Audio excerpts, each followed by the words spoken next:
আর তাদের high volume skill ও high accuracy সম্পন্ন dribbling দেখলে যে কেউই অবাক হতে বাধ্য।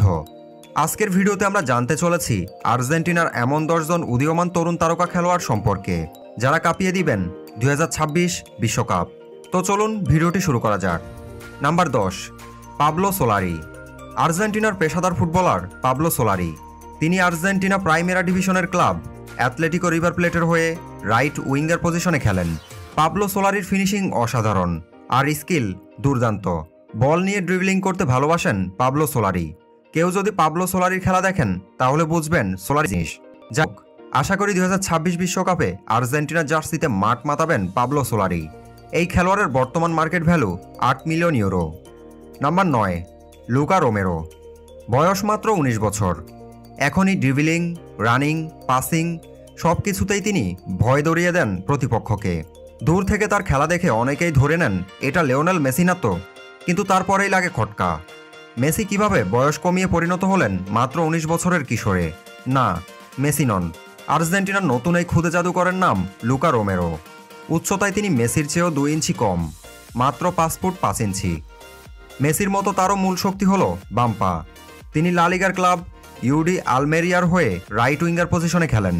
তাই 26 বিশ্বকাপে আর্জেন্টিনার ট্রাম্প কার্ড হতে চলেছে Luca Romero. Number 8, Claudio Echeverri. Argentina দলের আলো ছড়ানো আরেক তরুণ তারকা ক্লাদিও অ্যাচেভেরি। জার্সি নাম্বার মেসির মতোই 10। খেলানো মেসির মতো ডিপ লাইং ফরওয়ার্ড বা প্লেমেকার রোলে ডান প্রান্তে মাঝে মাঝেই ছুটে যান, আবার কখনো আকস্মিক রান মেক করে চলে যান বক্সের সামনে, আর সেখানে বল পায়ে রীতিমতো অপ্রতিরোধ্য। বল পায়ে কারিকুরি করতেও কম যান না রিভার প্লেট একাডেমিতে খেলা এই তরুণ। 1 ভার্সেস 1-এ পারফেক্ট ড্রিবলিং তার মূল অস্ত্র।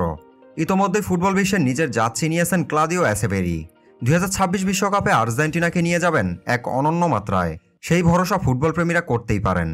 নাম্বার 7, নিকো পাজ। নিকো পাজ নামটি অনেকেরই পরিচিত। নিকো পাজের ফুটবল ভবিষ্যৎ উজ্জ্বল মনে করা হচ্ছে। তাকে যে অনেকটা দূর খেলেন। বাঁ পায়ের মিডফিল্ডার হওয়ায় তার কদরও বেশ। তবে স্পেনে জন্ম নেওয়ার সুবাদে তার জাতীয় দলের হয়ে খেলারও সুযোগ রয়েছে। তার বাবা পাবলো পাজ ছিলেন আর্জেন্টিনার ফুটবলার। তবে নিকো পাজ আর্জেন্টিনা জাতীয় দলকেই বেছে নিয়েছেন। নিকো পাজের বর্তমান মার্কেট ভ্যালু 10 মিলিয়ন ইউরো। 26 বিশ্বকাপে আর্জেন্টিনার মধ্যমাঠে নিয়ন্ত্রণে নিকো পাজ নামটি থাকবে সবার আগে। Number 6, Valentin Barco. আর্জেন্টিনার পেশাদার ফুটবলার ভ্যালেন্তিন বার্কো। তিনি প্রিমিয়ার লিগে ব্রাইটনের হয়ে লেফট ব্যাক পজিশনে খেলেন। ভ্যালেন্তিন বার্কোর ডিফেন্সিভ স্কিল অসাধারণ। তাকে ফাঁকি দিয়ে বল নিয়ে আক্রমণে যাওয়া অনেক কঠিন। তাই ডিফেন্সে ভ্যালেন্তিন বার্কোর উপর অনেকটা ভরসা থাকবে ফুটবল বিশ্বকাপ 2026-এ। ভ্যালেন্তিন বার্কোর